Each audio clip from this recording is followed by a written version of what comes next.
On today's World Insight, a briefing from the Afghan Ministry of Foreign Affairs following a UN Geneva conference seeking millions of dollars in aid for Afghanistan.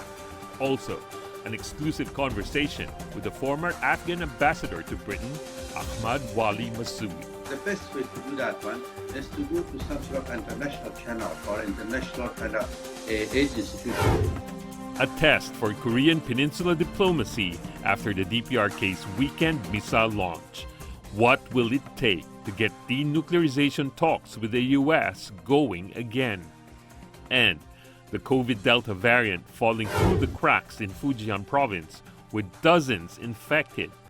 What do these latest clusters of cases in Fujian Province tell us?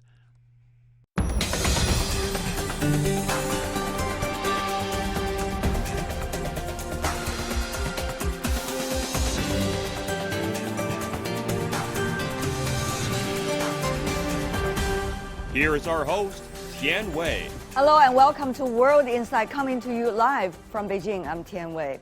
Earlier this week, the United Nations convened an international aid conference in Geneva to help shore up much-needed humanitarian support for Afghanistan. On Tuesday, the acting foreign minister of the Taliban interim government held a briefing. He called on the international community to hear the broadest voices of Afghans who suffered during the war and called for support in carrying out projects disrupted by the war. Let's listen in. All those people who were the victims of the wars and the victims of the war in Afghanistan, they should also be served. The aid shall be reached them as well.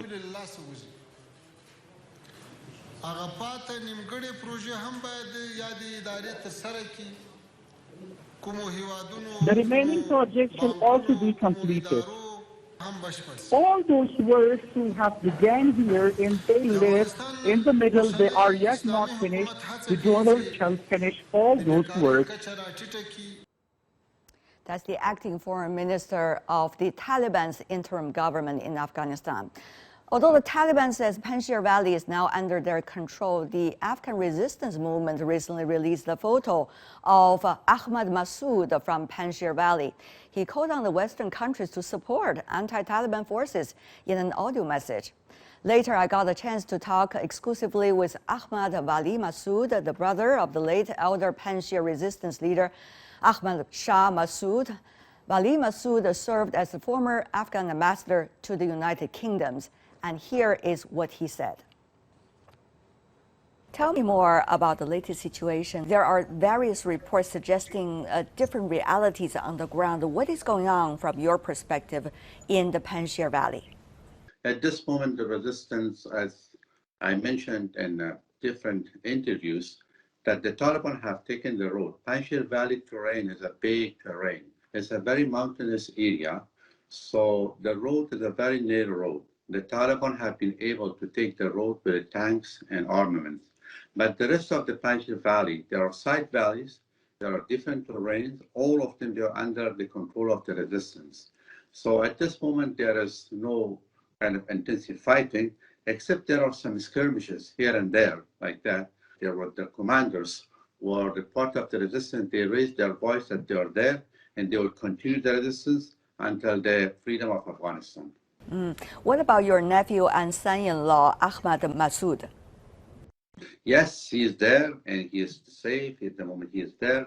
That is why there are a lot of inspiration, there are motivation on the resistance part. There are people coming from across Afghanistan. They want to enter the resistance area, territory, and they want to join in, and he is there.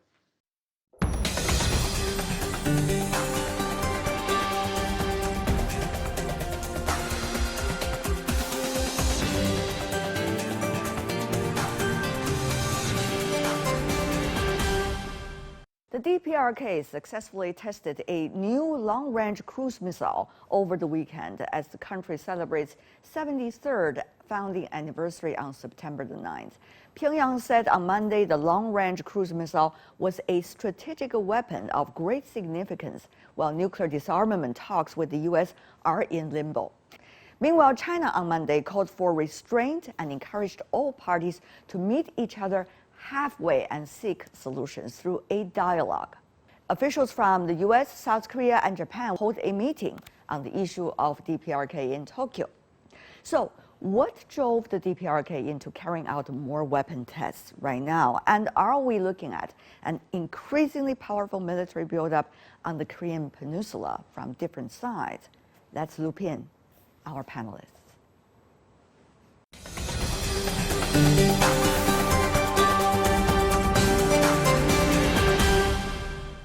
On the list is with DPRK in Washington, D.C., Jenny Tang, Senior Fellow from the Stimson Center and Director of 38 North. In Washington, D.C. as well, Sharon Squassani, Research Professor at the Institute for International Science and Technology Policy with the Eliot School of International Affairs at George Washington University. In San Francisco, Ki-Yun Chang, Professor of Kim Il-sung University in Pyongyang at DPRK. Now he's also serving as the adjunct professor from Korea University in Tokyo. Last but not least, in Beijing, Zhao Tong, Senior Fellow with Carnegie Tsinghua Center for Global Policy. Ladies and gentlemen, what a pleasure to see you. It's been a long time. But the topic that we're discussing today is always relevant. Ms. Tao, what do you make of the latest announcement made by the DPRK? It's interesting, first of all, that this was a test that wasn't reported by outside external governments. So the only information that we have to go on is what the North Koreans have reported themselves about this new long-range cruise missile. How much we believe the actual statistics of what they sent out is, I think, a little bit unclear yet, especially with only the 2 photos that they released. But I think the bigger point here is that, you know, North Korea is clearly demonstrating that it's moving forward on the agenda that it set out at the 8th-Party Congress in January. There were a number of different goals that it made for its nuclear program and its missile programs, and I would expect to see more of this in the coming months as well. Very interesting. Professor Squassani, your take? As Jenny mentioned, we don't have a lot of corroborating evidence now, but, you know, North Korea has had cruise missiles. It's had some pretty sophisticated cruise missiles, but not such long-range missiles. You know, the question is this a game changer for the United States and for the region?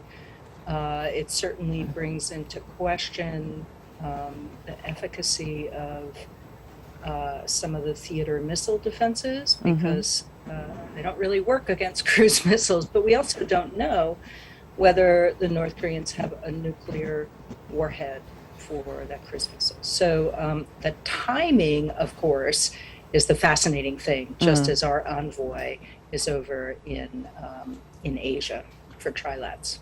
Right.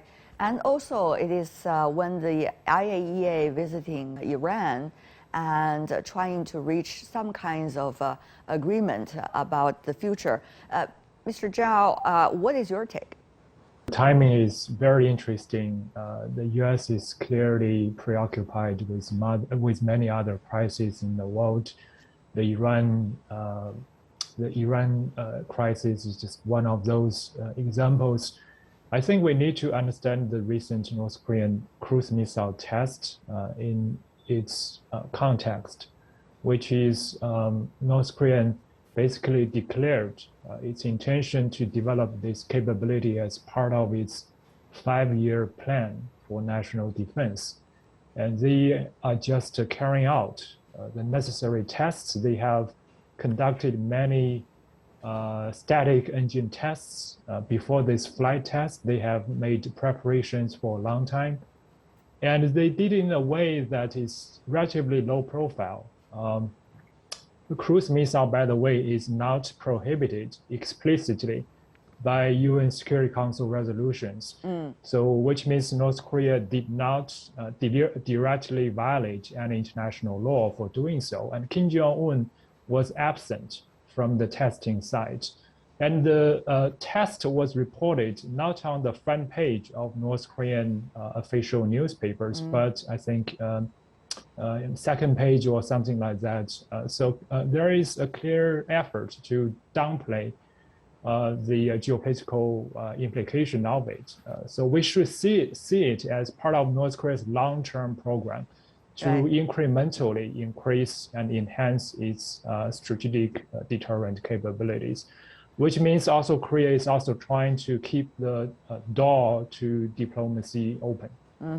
Professor Chang, many believe you are more an insider than most of us about the DPRK. Do you agree with the others that this is a very carefully chosen timing and carefully chosen types of experiment? I like to approach from a little bit different angle with two points. First, I do not think it's something surprising or all of a sudden stuff. They have stated on and on in their relationship to specifically United States.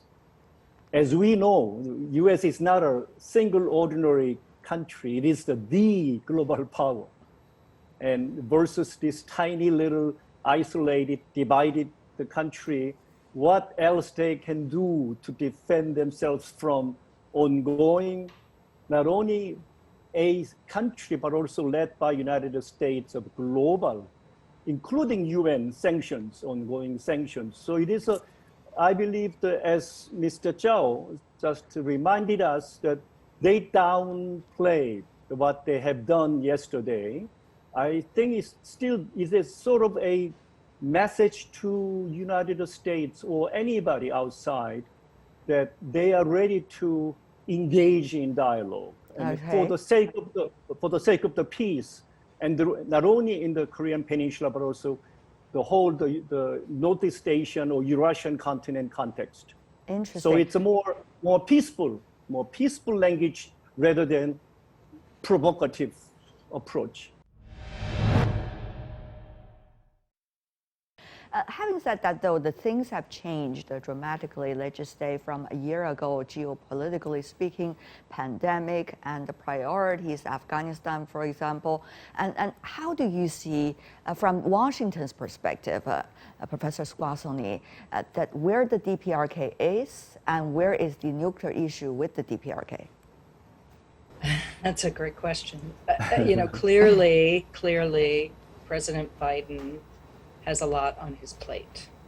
I don't know how, well, I'm sure your listeners know the political turmoil that the United States has been in for a few years. So there's a big domestic agenda, there's Afghanistan, there's Iran. That said, the Biden administration appointed one of the most experienced diplomats in this, Sung Kim, as our special envoy. That's a very positive thing. He has said, anytime, anywhere, no preconditions, we want to talk to you. And those, offers or, gestures have been rebuffed so far. I would never rule out the opening of a possibility of an opening. And the fact that, this test was not very provocative. It just wasn't. They could have tested a lot of other things. And so, and especially coming on the heels of this recent military parade where there wasn't a lot of hardware on parade, it was more about civil defense and those kinds of things.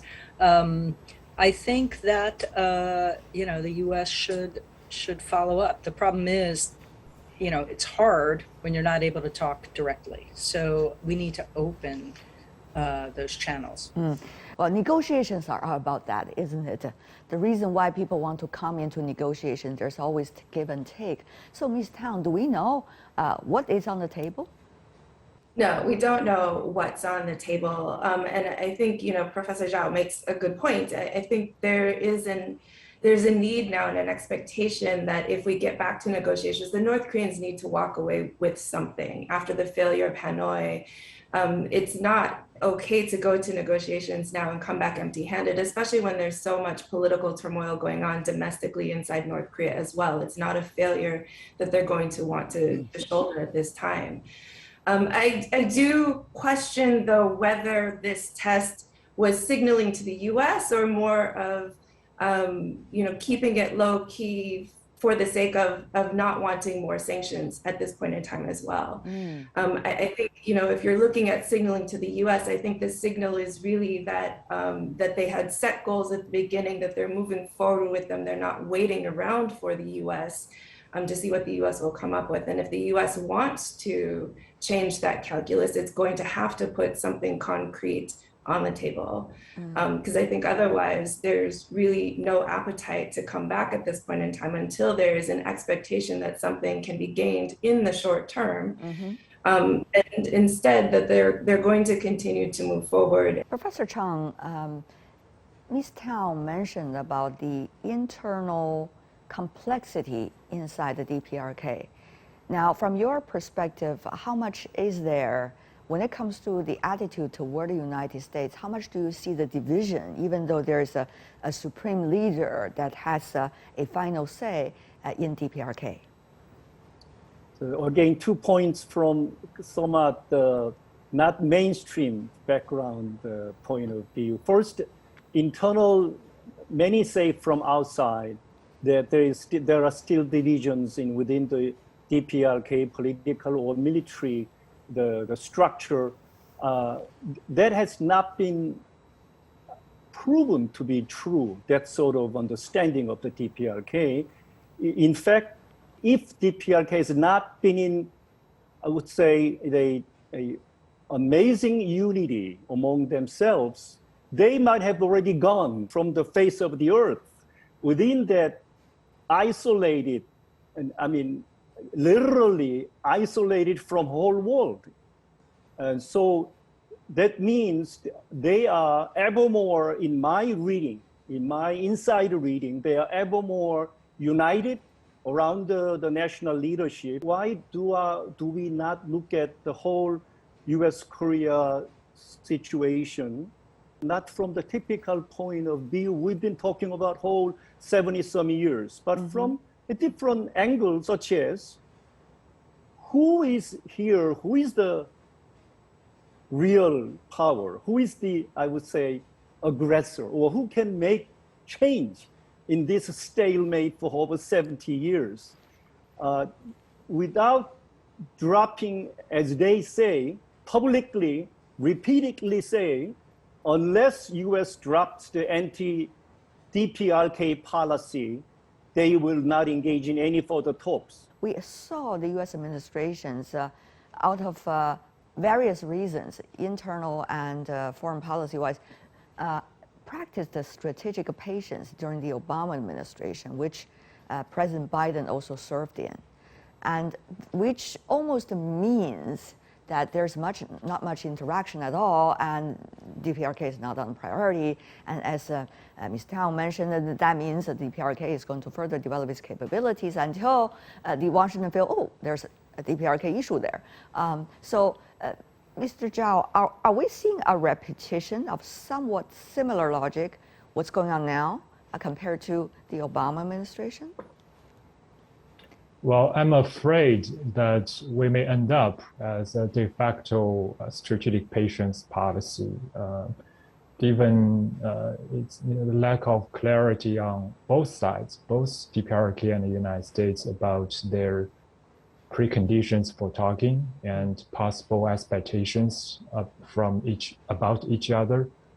I think it would be great if the two sides can come into the discussion with an agnostic attitude, being willing simply to understand what the other side may be offering, while not insisting any front-end concessions from the other side. I think that would be the right approach. And also, in order to reduce the risk of US adopting a de facto strategic patience policy, right. We have seen the US increasing coordination with its allies. South Korea, Japan, their special representatives for North Korean issue have met multiple times. They are going to meet again very soon.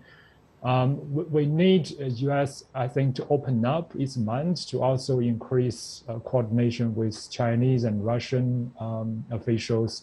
I think that's the way to inject some new idea into this process. There have been many discussions among Chinese experts about the need to revitalize these party talks, etc. In either case, I think the major powers need to better coordinate. It cannot be U.S. only working with its close allies. When we look at the DPRK issue, it has always been not just about the DPRK issue, but rather U.S. DPRK relations and also the overall geopolitics. Everybody knows it's been changing so much. So, Professor Squassoni, how should we understand now the topic of Korean Peninsula nuclear issue? Is this still a point of cooperation between the world's two biggest powers in terms of economic might, China and the United States today? Well, I think it has to be. I mean, I would hope it would be. Also because the U.S. has so few areas where it's now cooperating also with Russia. So, you know, the North Korean issue is one area where finding some common ground could be quite useful. And also, honestly, in the implementation of sanctions, right? We don't get very far unless China and Russia are also complying with the sanctions. So, you know, if I were running this policy, I would put that at the top of the list. The problem is when you do that, right, it takes a lot of time. It takes, you know, then you're doing multiple negotiations before you even go and talk to the North Koreans. You know, the problem, I mean, there were opportunities, but also real challenges when the North Korean issue was kind of shrunk to Trump and Kim Jong-un, right? So on the one hand, Trump felt like he had a lot of latitude to make these grandiose gestures, but on the other hand, it all kind of, you know, unraveled when their relationship, you know, soured for a lot of many different reasons. So I would say a multilateral, some form of collaboration, whether it's the six-party talks or some other iteration, is really crucial. But the good news is that Biden is a very steady hand on that foreign policy tiller, in contrast to Trump. So I think there's a lot there that could be done. But you know, you need a president who's actively engaged and wants to do something. And for Mr. Biden, he needs to know that there's going to be some progress. You can't just get that from the North Koreans, but you could get that from, you know, your allies and competitors who say, yeah, we actually really do want a resolution of this because it's gone too far. All right. How much is DPRK, the Korean Peninsula nuclear issue, on top of the agenda for China's foreign policy? How is nature changing as China and the U.S. are becoming in a very interesting relationship at a very different stage? And how is China looking at its relations with DPRK, the traditional partnership, but at the same time now things have been changing? Mr. Zhao, can you shed some light for us about this? I think China feels it has very important stakes in this region of the Korean Peninsula. China DPRK just renewed their friendly shape agreement in July, and China is, you know, wanting to further improve relationship with South Korea. So I think the State Councilor Wang Yi is going to visit Seoul very soon. And maybe, you know, there is always talks about a potential South Korean presidential visit to Beijing, or even to participate in the Chinese Winter Olympics. And, you know, it's, you know, to coordinate with the United States is always very high on Chinese agenda to resolve Korean Peninsula instability. As we were discussing the North Korean cruise missile test, much of that is also driven by growing competitive relationship between the two Koreas. North Korea was responding to South Korean development of long-range missiles, including the recent testing of submarine-launched ballistic missile in South Korea. In order to contain that inter-Korean competition dynamics, it requires better coordination among the major powers, especially between the United States and China. Ms. Tao, given the information that you have been witnessing over the past few months, particularly the ups and downs China-U.S. relations, where are we? How should we put the Korean Peninsula nuclear issue on the overall geopolitics that is going on in the region? A little bit harder now to cooperate on and in a convincing and credible way, given a number of different developments in the region. As Professor Chao said, South Korea's development of and testing of SLBMs, even with both China and the US talking about nuclear modernization in the past few years as well. These are all arguments that make it very difficult then to tell the North Koreans this is something you can't do while everyone else is doing it. So, while there's rising competition and there is room for cooperation, I think, one, it's harder to make the case to the North Koreans in a compelling way. But I also think that there's little agreement between US and China as to what the approach should be in actually trying to get North Korea to change its strategic calculus. Right. And a lot of the messaging coming from the US is really reverted back to the messaging that we heard back in 2016, 2017, before 2018, before the Singapore summit, as if the Singapore summit never really happened even. We're going back to that threat-based analysis and a focus only on denuclearization, rather than the agenda that talked about the changing the nature of the relationship, building a peace regime. Thank you so much to all of you. Kim Yong-chang, Zhao Tong, Jenny Tang, Sharon Squassony. Thank you so much, every one of you. Really appreciate it. Thank you. And you're watching World Insight with me, Tian Wei. Coming up, the COVID Delta variant falling through the cracks in Fujian Province with dozens infected. What does this latest clusters of cases in Fujian Province tell us? We'll get some answers after the break.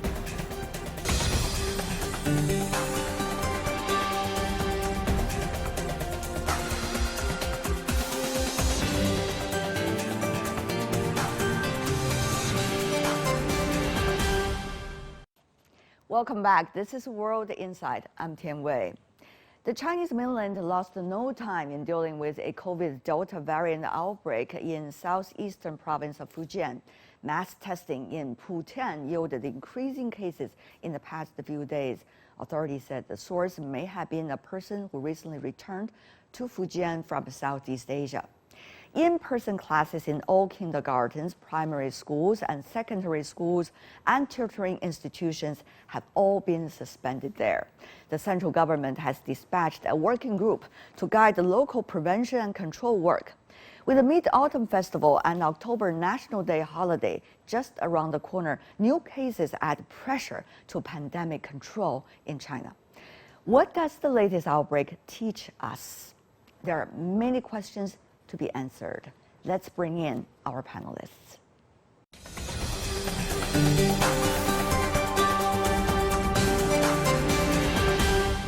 For more on the latest COVID variant and Fujian cluster in Nanjing, Wu Zhiwei, director from the Center for Public Health Research with the Nanjing University of Medical School. And meanwhile, in New Haven, Xi Chen, Associate Professor of Health Policy and Economics from Yale School of Public Health. Gentlemen, welcome to the program. So tell me, Professor Wu, how are these cases being discovered? And is it the same practice elsewhere in the rest of the country? Well, it's not totally random. It's actually the testing is carried on in more kind of focused or targeted populations, particularly for people who are actually traveling abroad and came back to China. And this is the population when they are in quarantine. They actually usually go undergo very extensive testing. Every few days they will take a test. Mm-hmm. But for general population, very much based on the contact and so-called contact tracing, and also subcontact tracing as well. So this is pretty much done very well structured testing.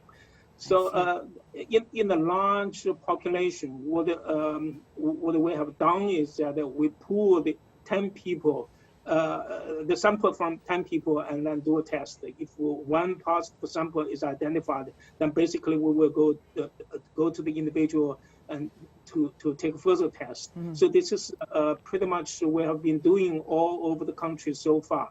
I mean, so far this has been a very effective approach in identifying the infected cases and also the contacts as well. So, but it's very labor intensive and cost intensive as well.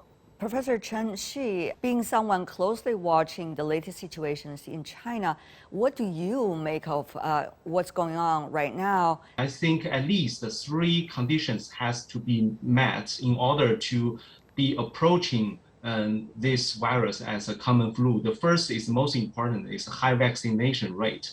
So to approach herd immunity. But from the epidemiology calculations, if we make the standard assumption, it will be higher than 80%. But in China, currently like 60% of people, about 900 million people are fully vaccinated.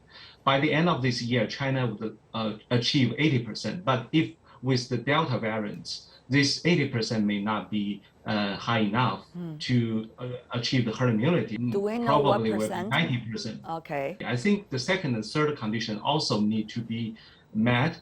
The second is the capacity to launch strict public health controls. We need to maintain this capacity to have large-scale, rigorous testing, quarantine, and contact tracing.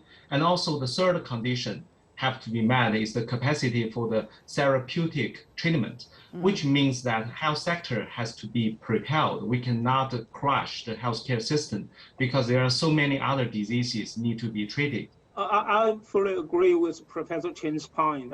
We can actually increase the vaccination rates, not only 80%. I would say that if possible, if resources allow, now we would try to vaccinate 100% of people.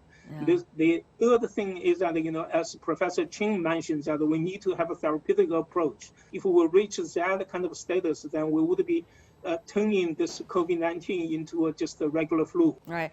Of course, from now until 90% and even more than that vaccination rate, we're still a bit far from there. And as we get ever closer to that number, more challenges and more difficulties it would be. Professor Wu, China, of course, now is still practice its very unique zero tolerance system. And this has been working extremely well over the past, arguably, 1 year and a half. So how much do you see that is still having its potential?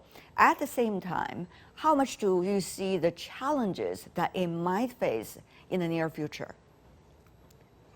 Well, let's go back to about a year ago when we had a so-called zero tolerance policy. We had an assumption that if we fully stop the virus, if we control the infection and bring down the infection to zero for a certain period, then we would be able to stop the pandemic. So that was very much the rationale for taking zero tolerance. But what we learned in the past is that it's almost impossible to achieve. That the virus is so adaptable and so easily mutating and penetrate the human immunity shell.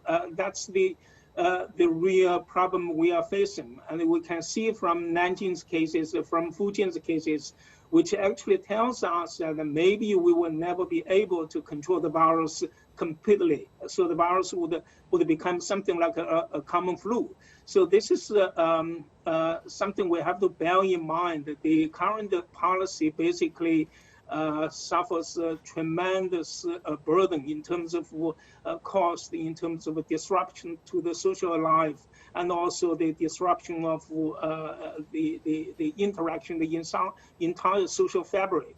I think this is something we have to bear in mind, and public health policy actually has to consider the cost and the benefit issues. If not this system, what is the alternative? Nobody's having the perfect solution and answer, but the debate and discussion as time goes by, as circumstances change, about what is the best practice for now, maybe a very crucial topic. Please shed some light on this.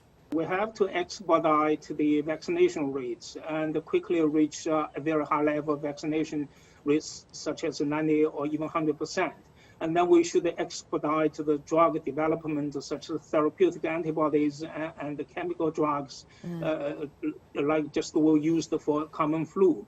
The other thing is that for screening and testing, we probably need to structure this entire public health approach by focusing on certain populations, so-called the highly susceptible population. You could increase the testing frequency and also develop a tracing mechanism.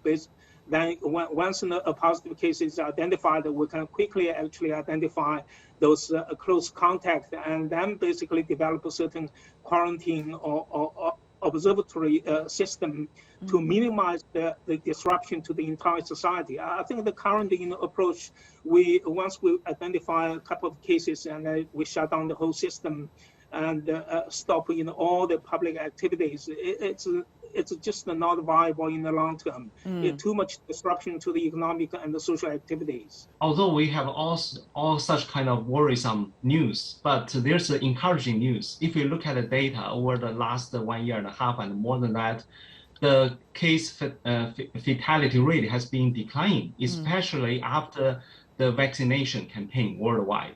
So if we look at before the vaccination, the case fatality rate was around like 2 or more than 2, depending on the healthcare system in each country, which would be like 20 times more than the death rate for the seasonal flu. But after the vaccination campaign, especially in the last 3 months, the world has been scaled up the vaccination campaign.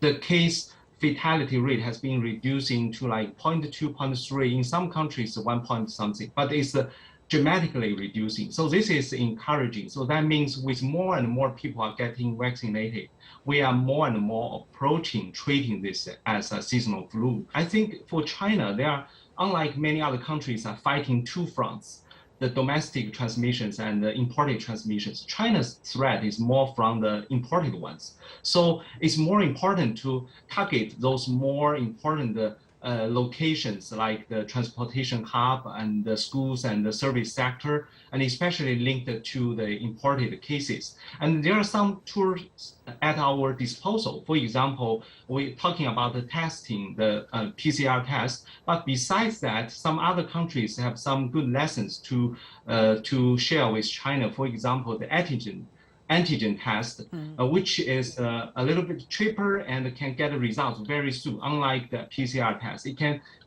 return the result in like 15 minutes. How do you see that different practices learn from one another? Is it possible? China has been tremendously successful in controlling the pandemic in China, but I doubt this system is easily adopted by other countries because the Chinese government actually has a strong political will in terms of controlling this pandemic. And the people are actually generally highly cooperating with the government policy. So I think this is the key to make this policy successful. Because all the public health policies, particularly the quarantine and also other interventionary policies introduced, very much has a lot to do with individual countries' culture, political system, jurisdictions. So it's a very hard thing for other countries to adopt. The other thing is that for many other countries, like in the Western hemisphere, they're highly dependent on tax income. So you have to generate tax revenue to support whatever programs you introduce. And we have seen that in Europe and in America, what we see is that sometimes when you have a certain kind of social distance and policy introduced, after a very short period, they have to lessen it and the people come out again. And then the virus will bounce back, and then you adopt another round of control, then the virus goes down. And so basically what we saw is up and down. So this is something actually we are facing. It's the reality in the world. For example, Norway, Singapore, New Zealand, all those countries are trying to shift away from the zero tolerance but to the so-called living with COVID.